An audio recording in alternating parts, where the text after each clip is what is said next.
This is a fan-generated show. If you'd like to support us, please go to jamieglazov.com. Also, don't forget to subscribe to our new Rumble channel. All your support is greatly appreciated. Hello, ladies and gentlemen. I'm thrilled to announce the release of my new book, Obama's True Legacy, How He Transformed America. There's a reason why Mike Huckabee calls it a ferocious and chilling read. Order it now at Amazon.com or at FrontPageMag.com. Good evening. Welcome back to the Glazov Gang. And I am back to hosting the program.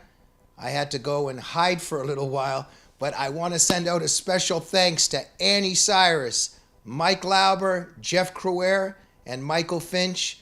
They all did fantastic, brilliant jobs in hosting the show, and I appreciate it, and I'm very grateful for all eternity. Thank you. We have another fantastic show with another fantastic guest this evening, but please remember, we are a fan-generated program, so we need all the help we can get. So please remember, subscribe to our YouTube and Rumble channels. Go to jamieglazov.com, subscribe to our newsletter. If you're doing okay with finances, please support the show through our PayPal link there. Follow us on X at Jamie Glazov. Follow us on Facebook at Jamie Glazov. And keep supporting the great Annie Cyrus at liveuptofreedom.com. Very importantly, if you want the best one-on-one fitness training in the LA area and to get into the best shape of your life, call James Richardson right now at 541-331-0252. That's 541-331-0252. You can get special online training with him from anywhere in the world. Most importantly, if you have a friend or relative that is a leftist, send him or her to train with James immediately, because within just a few workouts, we can almost guarantee that they will return to you as a MAGA Trump supporter, because James educates people while he trains them. That's James Richardson at 541-331-0252. What an honor and privilege to have back on the program Mike McCormick, former White House stenographer and Biden insider. He is the author of An Almost Insurmountable Evil, How Obama's Deep State Defiled the Catholic Church and Executed the Wuhan Pandemic. Mike, welcome to the program. Hey, Jamie, good to see you again. Fantastic. Mike, is there something that I left out of the introduction for you? No, I mean, I'll tell a little bit about my background as a stenographer. I worked in the White House press office. So I would sit in the room. I didn't have a classified or top secret clearance. So everything I heard was what the public would hear. Basically, it was the president, the vice president, the press secretary talking to the press about what the White House message was going to be for whether it was that daily briefing or an interview done in the Oval Office, or, when we see President Trump sitting in the Oval Office, he's got a world leader there. Well, there's a White House stenographer in that office with a recorder. That's what I did. Well, we also travel around the world. Say, for instance, Vice President Vance just got back from India. I travel with Joe Biden and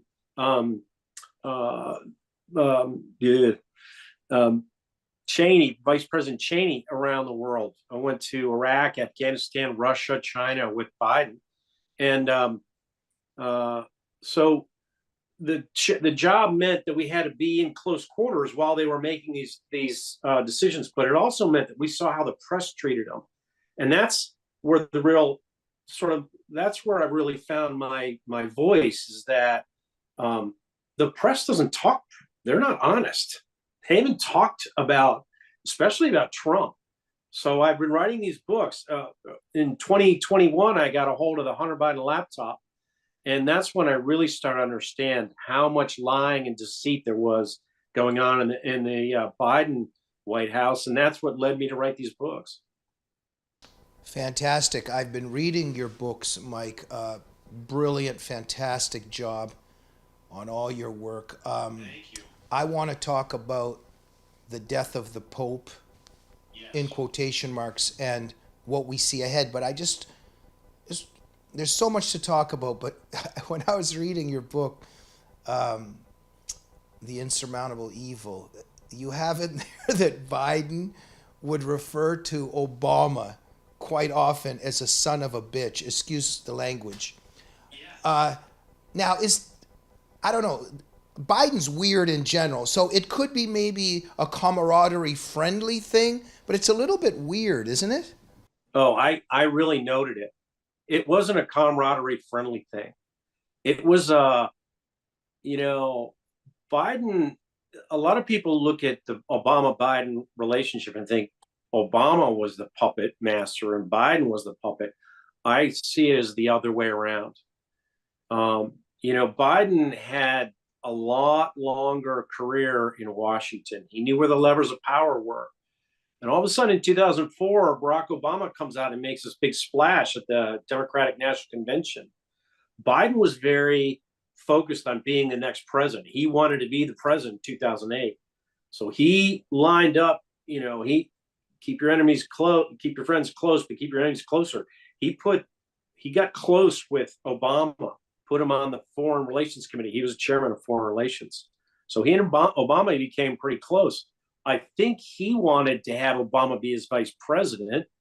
Well, it turned out the exact opposite way around because Obama was such a good campaigner.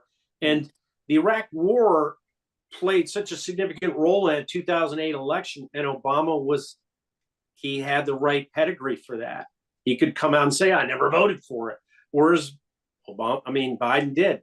So he got the lead, and all of a sudden, Biden was struggling. So what happened, this is significant, I think.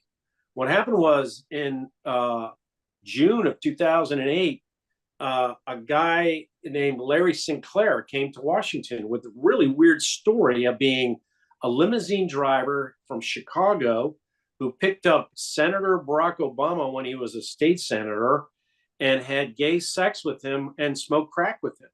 And he did this press conference at the National Press Club. As he walks out of the press club, he gets arrested. He gets arrested by Beau Biden, extradited to Delaware. He's in jail, out of sight for 2 months. In the meantime, Joe Biden becomes the vice president. And by the middle of August, Larry Sinclair is let go. Charges are dropped. And he flees the country because he's fearing for his life. He's since reappeared. He's been on Tucker Carlson's show telling his story. But the fact is, this arrest... Mike, I just want to interrupt for 1 second. I'm so sorry. But it's very interesting that, people like Anderson Cooper had Stormy Daniels on and, they really needed to get to the bottom of all these things. But the establishment media, we never saw Larry Sinclair being interviewed on The View, on ABC, MSNBC, nowhere. So just wanted to point that out in terms of what the media likes to focus on, right? Excellent point. Excellent. So I think that's when Biden got the upper hand. And he became the vice president. And he always talked about being the last guy in the room. Well, I think, he made it sound like he was the last guy in the room because he was this wise, old, experienced Washington hand. I think he was the last guy in the room because he had leverage and he wanted his process to be put first. So he wound up with some plum assignments. He wound up being the guy who got the Asia pivot. He wound up being the guy who rescued Ukraine when Ukraine had the problem with Russia. He wound up being the guy who did the Recovery Act in 2008 to save the country from, the Wall Street fiasco with the mortgage problems. So this was Joe Biden's plan all along, and it didn't work because Trump came out of nowhere in 2016. The other thing that sort of stepped in front of Biden was in 2015, his son died. And that really stopped his momentum of trying to be the presidential candidate. There's a lot of emails in the Hunter Biden laptop by his staff amongst each other trying to encourage him to be the vice president, to run for president, even immediately in the aftermath of Beau's death. But there's one significant email between Hunter and a guy named Alex Mackler, where they talk about how it was the advisor came in and he talked Joe Biden out of running because he just didn't have the money. He said, "You won't have the money." It was Obama's top guy. He's the Chicago guy, David Axelrod. The email goes, "I remember when David Axelrod came in and told Joe he shouldn't run." That was in like September, October of 2015. So that's when he raised a white flag on it. So this is all happening. And then Trump comes in. And when Trump comes in, they had to stop him because that was a shock to them. It was a shock to the Washington establishment. And I was in the White House when that happened. And I remember seeing Trump running as this guy who nobody thought would win. He faced all this opposition. They were canceling his business, all this stuff. And he kept making headway. And nobody else could make headway against him. And Hillary Clinton is a terrible campaigner. And she basically ran the campaign into the ground. And Trump won. And this is where we are now. MAGA won. There was a restructuring of the government. They completely panicked about him. And they had to stop him. And that's where the Wuhan pandemic came in. Well, thank you, Mike. You're an expert on the papacy, the Vatican, and we can talk about this for hours and days. So I'm just trying to be selective here in terms of what we'll focus on in terms of the death of Pope Francis and what we look ahead. Let me just very briefly set the terrain here a little bit about where we stand a little bit. I just want to say that because a lot of people think like in a show like this, we're going to be talking about it. I think you and I about the evil of Pope Francis. But often people can think that it implies the evil of the Catholic Church. Now, I just want to say, you're a Catholic, Mike, I'm a Catholic.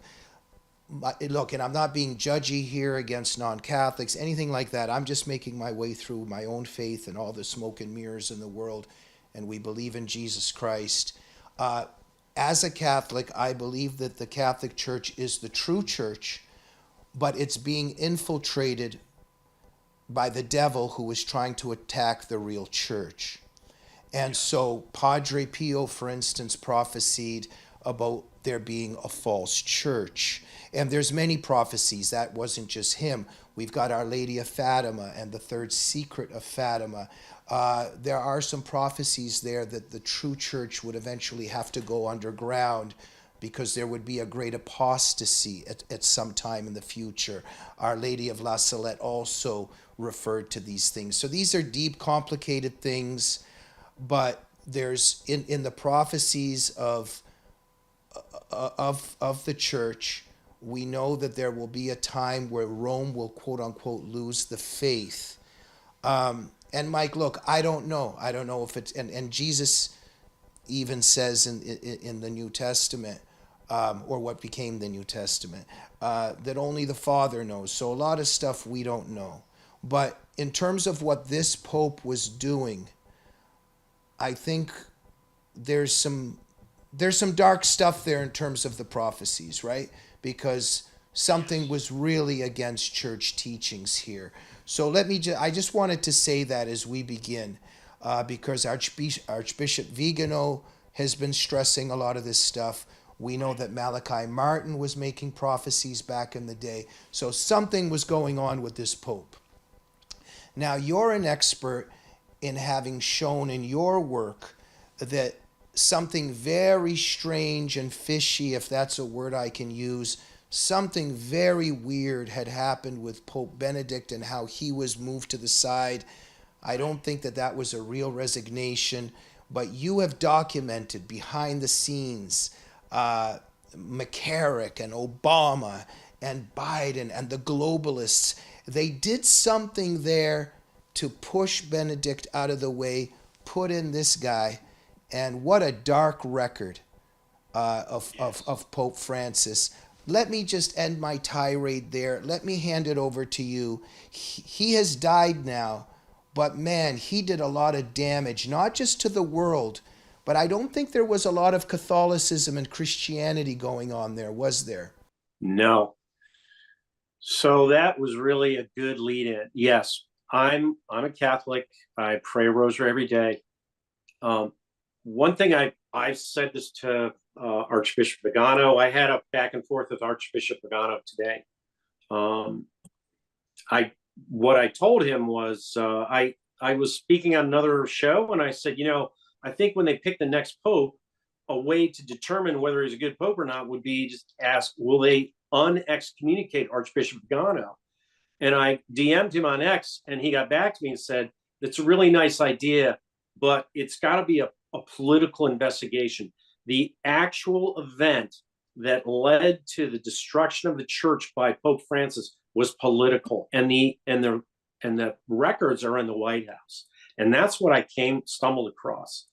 So basically, what happened was I was kind of outlining why Joe Biden was more in charge in the White House. Biden came in 2008, and he had a couple of operatives working for him. Both were Catholics. One guy was named Dennis McDonough. The other guy was I'm fumbling with names a little bit tonight. Was Tom Donilon. He was a national security advisor. So they started putting together this program, and they were part of the process of setting up Biden to be the guy who ran the Asia pivot in China. These two guys. Well, McDonough had two brothers who took holy orders. They were priests. One has retired, and one is still a priest. So he's been demoted because he was actually a priest who was covering for pedophile priests in Minneapolis, St. Paul. So he has a kind of a dark background. McDonough comes in, and he reaches out immediately to John Podesta and says, I think I'm going to get in touch with the Vatican. And so they start this relationship with the Vatican. The Vatican at the time, Benedict, was conservative. He wasn't helping their progressive ideas. They start working on it, and they're using Theodore McCarrick. McCarrick is an old hand in Washington. He was then, this is 2008, so he's a retired cardinal. But he is significantly positioned to be very close. He had been for years working for the State Department. I personally think he was a CIA operative who was put in there. And so he gets activated by Biden and McDonough to do this thing. So they start going back and forth with McDonough and McCarrick having all these meetings. That's what I detail in this book.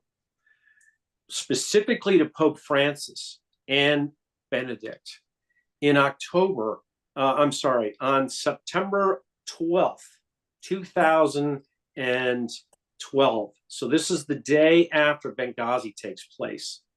Dennis McDonough gives a speech at Catholic University, and the guy who introduces him is Theodore McCarrick. There's a lot in the speech about Obama's origins with the Catholic Church in Chicago, and how Obama is going to do all this great stuff for the Catholic Church. A month after that, McCarrick goes down to Argentina, and this is noted in the report on Theodore McCarrick that the Vatican put out. And the guy who put it out for the Vatican is Cardinal Pietro Parolin, who a lot of people think should be the next pope. And I'll be out there anywhere I can be to say he should not be the pope. He's a bad guy. That whole report on McCarrick was a cover story.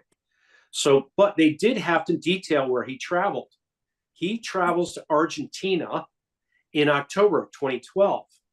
6 weeks later, he goes back to Argentina.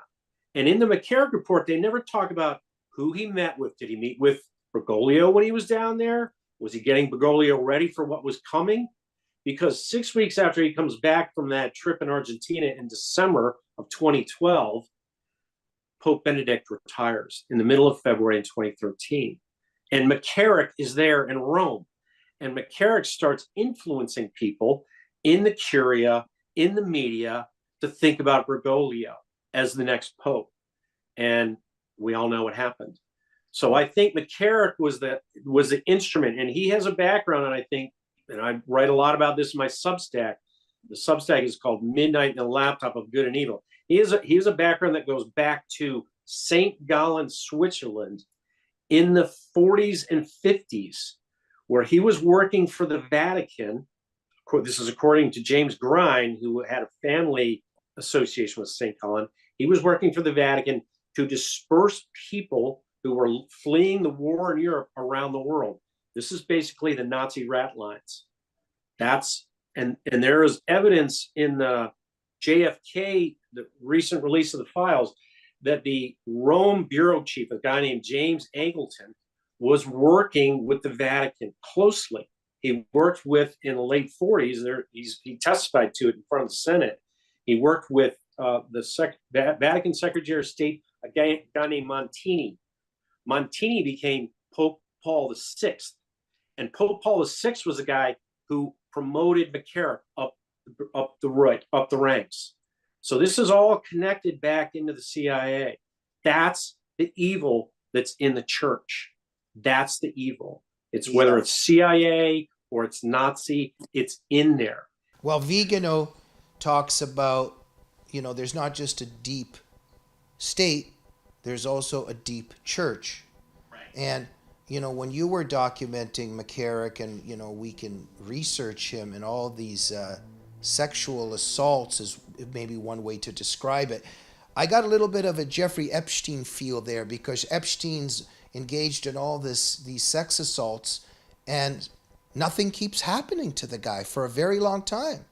And so it seemed like with McCarrick, all these scandals and accusations, and nothing seems to happen to this guy. So was he being protected?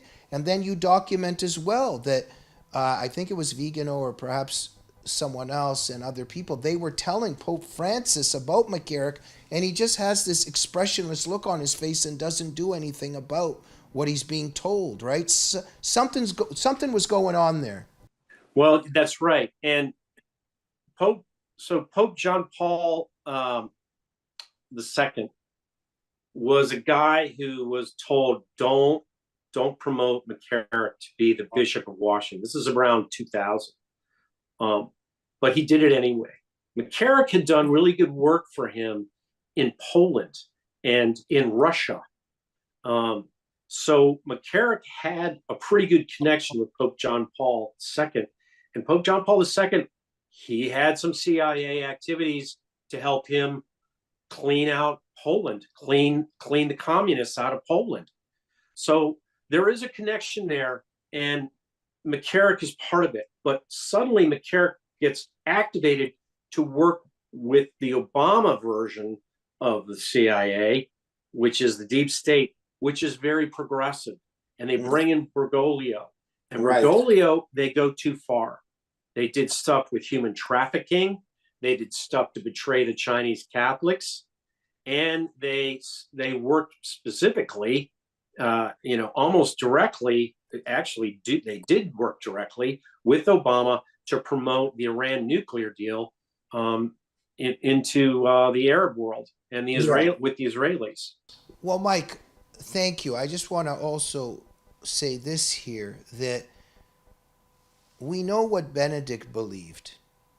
And then when you got guys like Obama, Biden, McCarrick, these globalists, and they bring in this Pope Francis guy. So let's just take a look at the record, and perhaps it's not surprising. So it just accumulated one thing after another. We had, for instance, that incident of the atheist journalist Eugenio Scalfari, who said that Pope Francis told him that he didn't believe in hell. Okay, that's one guy saying it. Okay, well, maybe, but then you start adding up a whole bunch of stuff because, okay, Mike, if there's no hell, then we don't need a savior. But we do have a savior. And Jesus came and suffered and died for our sins. So did he come for no reason? If there's many ways to heaven, then there's the implication that we don't need Jesus' death on the cross. But not only did the Pope in that case, Pope Francis, talk about there not being a hell, there were several implications throughout his reign that there were many ways to heaven, that all religions can kind of get us there. There was those implications over and over again. He also threw doubt on the divinity of Jesus, Then we have all that LGBT stuff and all that controversy there, that he was just blessing LGBT unions. It doesn't mean that he's condoning them. And look, just all of this stuff here. And there were people that were defending him, saying, oh, no, he didn't mean that. What he really meant was this. But my argument would be, well, if there's confusion about this, and if there's so much controversy about this, Pope Francis obviously knows that there's all this controversy and people are arguing what he meant, didn't say. Why didn't he just come forward? Just come forward and categorically say, is there a hell? Is there no hell? Can all religions get us to heaven or can't they? Is Jesus Christ the Son of God? Is he divine? Is he part of the Holy Trinity? He never clarified these things. So there were so many implications of these heretical and I would argue Luciferian comments and teachings, and very troublesome, right? Right. And your background is a lot more dialed into the theology than I am. I look at the politics. Okay. So Francis comes in. One of the first things he does is he goes to the little island of Lambardosa and does a mass for all the migrants that are there. He becomes the open border pope. And he does that in 2014. There's a movement underway with the World Economic Forum, the globalists, and the Obama people to open the borders. They worked with Pope Francis and McCarrick and McDonough specifically in the summer of 2014 when there was the unaccompanied minor crisis. And that set up something called the Alliance for Prosperity. And that became basically the foundation for this open border fiasco along our southern border during Joe Biden's fraudulent presidency. And the flooding of Europe. That's exactly right. And the other thing was when Trump came in 2016 and he's running for president, Pope Francis goes and campaigns against him. He goes to Mexico and he does an event in Juarez, Mexico, basically talking about, he talks to the right at the border wall. He's talking about how refugees have dignity and all this stuff. And he says, people should build bridges, not walls. And then on the flight home to Rome, one of the Rome reporters asked him, well, what about this guy Trump who wants to build a wall? And Pope Francis says, I don't know this businessman, but if he wants to build walls, not bridges, he's not a good Christian. He said that. That's a campaign slogan in 2016. It was February 2016. That's not a pope. That's a political operative. And that's evil. That's the church being used to promote a political agenda. And that's not what the pope is for. And that's what Vigano was talking about. Vigano was still in the Vatican. He was still working then. And, I'm sure there were people in the Vatican just throwing their hands up at this going, why is he doing that? So this is the Pope that became this antagonistic towards the MAGA movement, the people who wanted to have law and order, have closed borders, and not have a communist, have a church in China. It was actually for the Catholics, not for the communists. That's where he betrayed them there. Well, I was going to say, Mike, that, what did this guy ever do for the Catholic, for the Christians? I was going to say for the Catholic Church in China, in the communist world, in the Islamic world, for all Christians. Christians being persecuted under Islam, Christians being persecuted under communism. What did he ever do on their behalf? I mean, he was pretty friendly to, certain groups he was friendly to, and other groups he just had no time for them. But he betrayed Christians in China, didn't he? Yes, he did. Also in on that was McCarrick. McCarrick went to China 8 times in his career. And Pietro Parolin was part of that too. Cardinal Zen, who's now he's in Rome to work on the Curia. I don't think he gets to vote, but I guess he gets to talk to people. Points fingers at Parolin as being the guy that betrayed the Chinese Catholic Church by turning it over to the communists. They now select, the Communist Party selects the bishops, and they've been very severe in their crackdowns on the Catholic faith. They always sort of had a standoff between the communists and the Catholics, but it got really bad with McCarrick and McDonough and Biden and Parolin, and then Francis basically rubber stamped it all. 400,000 missing children on the American border. Especially, this happened mostly under Biden. Something going on there, but these globalists that used Pope Francis, but he's one of them, this border stuff, this flooding of Europe with these illegals and the migrants and the Sharia supporters, the flooding of the United States with the cartel, with Chinese nationals, again with jihadists, with people that believe in Sharia. What are they doing, Mike? Overall, look, how I see it is they hate Trump, obviously, because Trump wants borders and loves America. They're creating a one world global system. They want global governance, and they want a one world order. And I think that makes it easier for Lucifer to control people, but maybe we'll discuss that at another time. But that's what the globalists are after, isn't it? That's why they hate Trump so much, and Pope Francis was helping them in that effort, correct? Right. And that's what the trip of J.D. Vance to the Vatican last weekend, that's why it was so significant. He went there.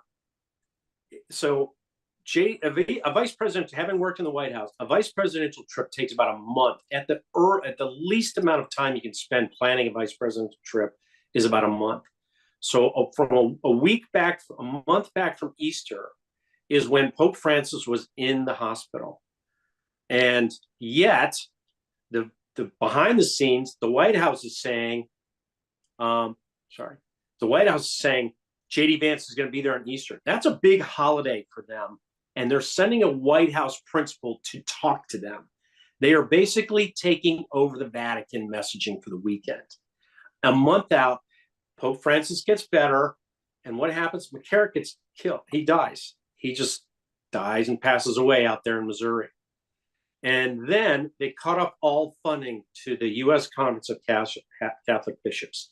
$3.5 billion is what some people think was given by U.S. taxpayers during the Biden years to the Catholic Church for all this refugee resettlement.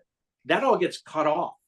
And I think J.D. Vance went in there to tell Parolin, you're not getting any more money, and you're not going to be the Pope.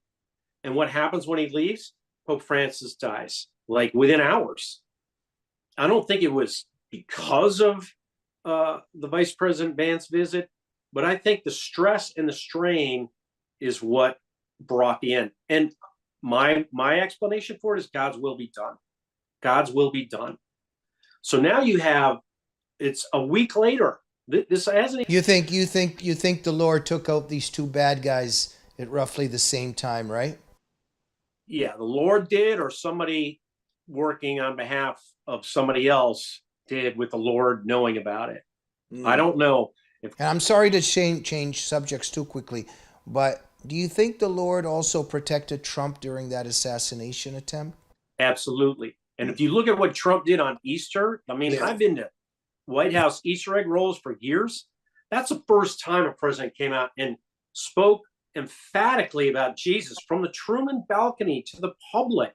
That's a big moment. There's a lot of spirituality in the White House right now. They had a lot of public spirituality in the run up to Easter, and they sent J.D. Vance into the Vatican, and the Vatican starts falling apart. And now Trump is going over there this weekend. He's going to be there for the funeral of Pope Francis, and I think he's going in there to tell them, look, this is a guy who's in charge of the trade decisions for the world. If you want to do trade deals, you talk to Trump. There's going to be a whole bunch of foreign leaders in Rome for this funeral. Trump's going to have meetings with them. They're going to talk about trade. And when he talks to those world leaders about trade, he's going to tell them, this is what I think, this is my speculation. I want you to tell the cardinals in the diocese in your countries, don't put a globalist in. We don't want any more refugees running around. We're going to cut back on the immigration.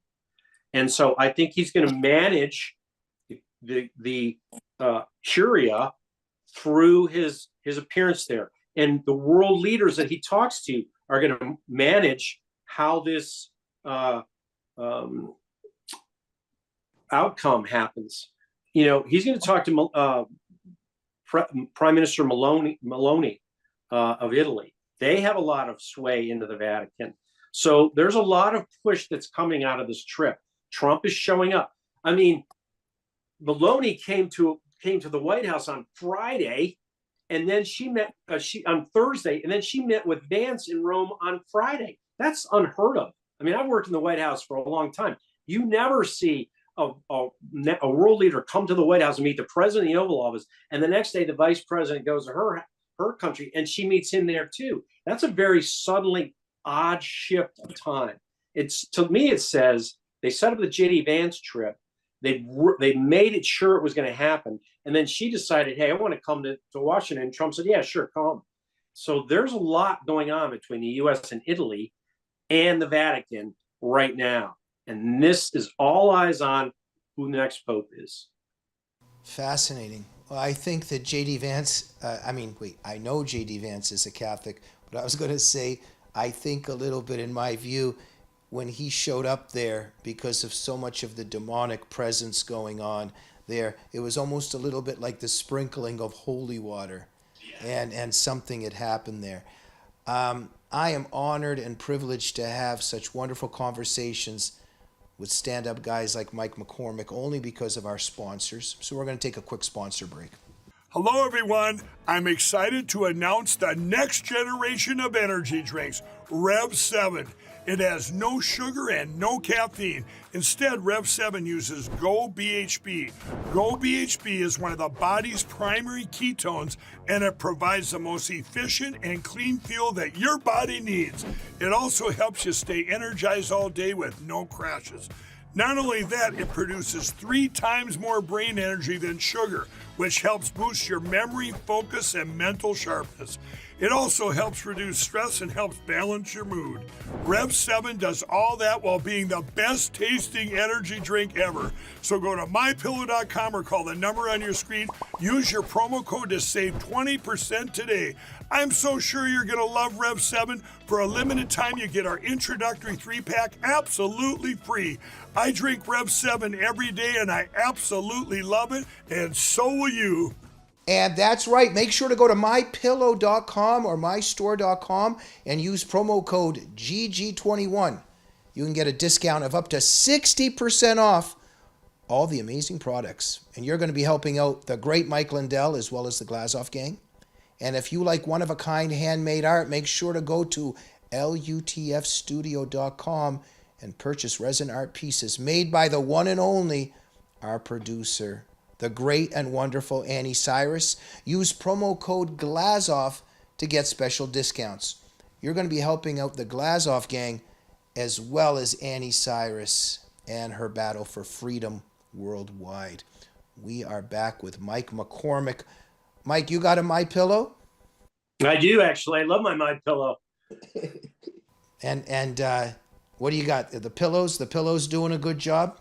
Pillows good. I like the pillows. I had some slippers. All good. Yeah, I like Mike Lindell's products. Really good. I got pillows for my kids too. Fantastic. Oh man, see what the FBI was doing to him under Biden.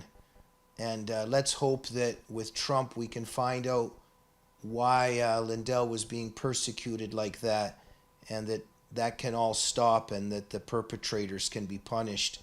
And of course, not just Mike Lindell, but so many other people, Michael Flynn and Roger Stone, and what they did to so many people, just awful. Right. Mike, not saying that this is confirmed. I'm just reading a lot, lots of people whispering in my ear.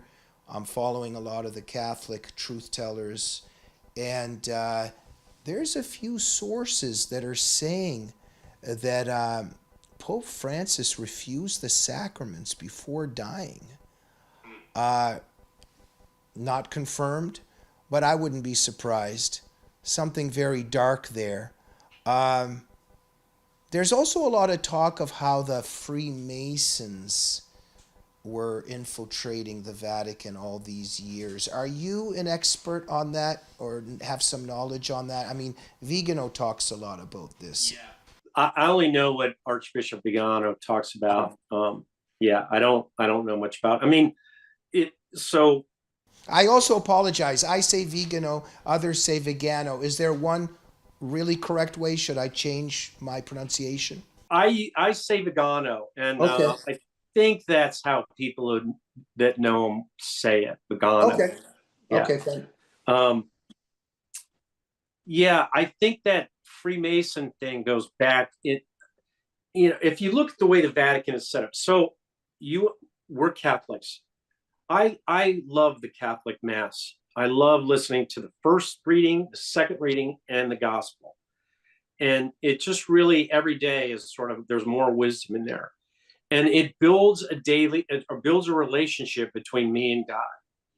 The actual Vatican, the Catholic Church, the Vatican administration is man-made. And it's been man-made over the years. And as a man-made entity, it's imperfect. If you look at the way the Vatican is set up, it is probably one of the oldest intelligence agencies in the world. It has a global reach. It has local representation in places all over the world. The priests are in their parishes and they hear things that are happening in their parishes. They send them back to the bishops and the bishops send it back to Rome. So if you're in Rome, and we all know the Vatican and the popes had a huge role in the politics of Europe over all those years, thousands of years. So are the Freemasons in there? Yeah, I would say they probably are. And I'd say they're probably, the communists were in there, and there's all kinds of activities that go on in and out of the Vatican.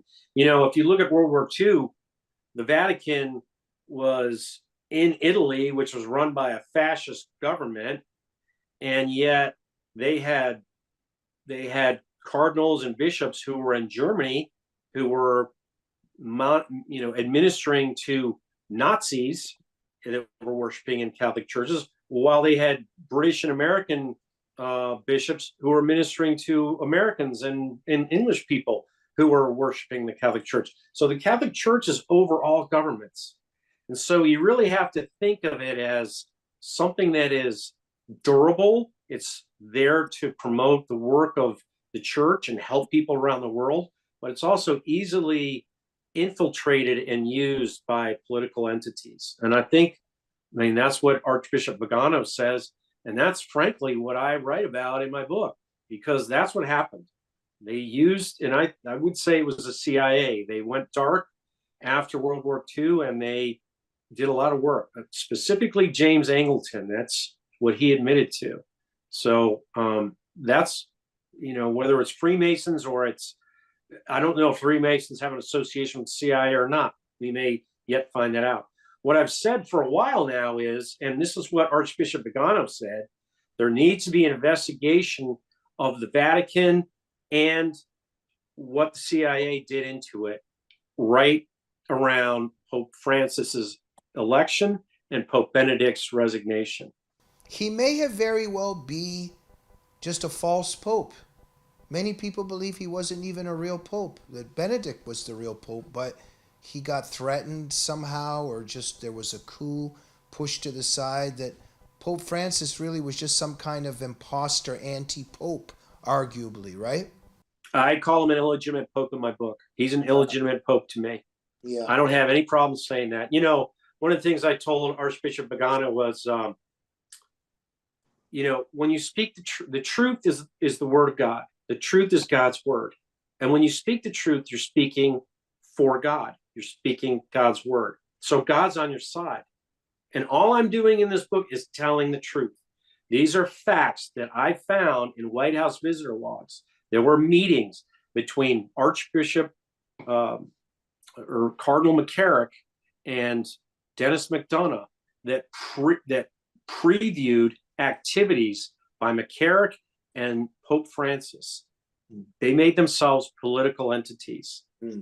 Mike, are you ever a little bit concerned about, you don't have to get into detail about this because I have my own security concerns, but you're you're exposing some pretty dark forces, one could say. Are you doing okay? Are there threats? Are you taking some precautions? Because I think there's a lot of bad guys out there and bad forces that maybe are not too pleased with your truth telling. I don't worry about it. I don't have never been threatened that I know of. And in my Substack, the top Substack I have is, I wrote a thing called "God is My Editor." I'm out here, and I think I'm speaking. I think God is working through us. Amen. God is working through us to purify the church. And if God is working through me and God's will is done, then whatever happens is God's will. I accept it. Amen. And Psalm 91, right? Mike, we got Pope Francis dying. We got McCarrick dying. Then we have Schwab resigning. So a little bit, I don't know, is these all coincidences or what's going on? Tell us about Schwab's resignation. This is very interesting timing. I mean, talk about an SOB. There's an SOB right there, right? Right. And he's from Switzerland, and that's where St. Gallen was. I'm not sure what Schwab was doing or what the connection is, but St. Gallen, Switzerland played a big role in the CIA did a lot of operations in Switzerland in the post-war years, the Cold War, to ferret out Soviet turncoats, Soviet agents that they turned and they got information out of. And so I'm not sure what, it sounds like from what was going on in St. Gallen, there was a major Nazi rat line being run out of that place. So what did Schwab know about that? What was Schwab involved with that? Is that what the World Economic Forum was part of? I don't know. I do know that Joe Biden was very friendly with Klaus Schwab. He was very friendly with him over the years. And I know that Theodore McCarrick went to the World Economic Forum in 2008 and did something about faith there. So that was the beginning of the globalists. Yeah. They had Obama waiting in the wings, ready to come on, and they brought, for their big meeting there in February or January of 2008, they put McCarrick in there to give him some limelight. So this is all connected. Well, look at all these leaders, like in Canada and France. I mean, then there was, they installed all these guys. So Trump, obviously a blessing.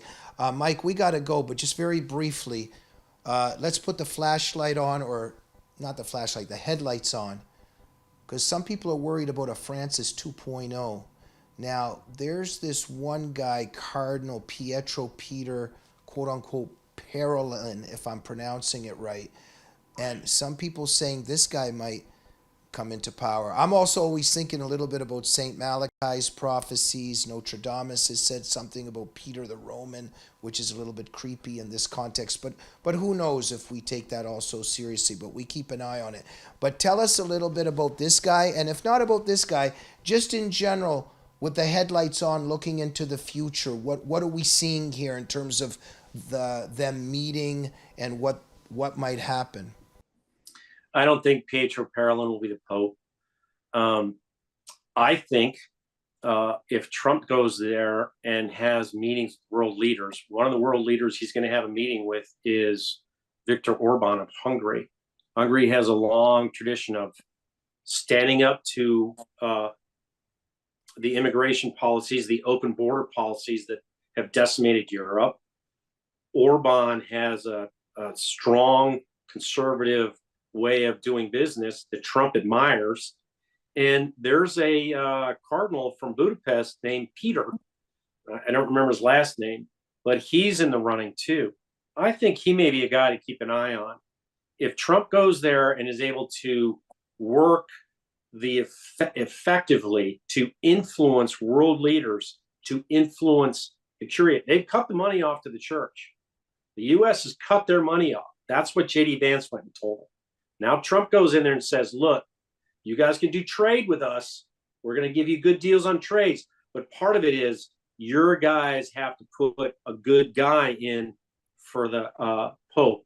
And we're not going to have an open borders. We're going to get rid of the refugee stuff, and we're going to get rid of the globalists. And it looks like this guy from Budapest checks all those boxes. Mike McCormick, you're a really stand-up guy. Thank you for all this work that you've done. Thank you for exposing the evil, because when we expose evil, I think the light shines more.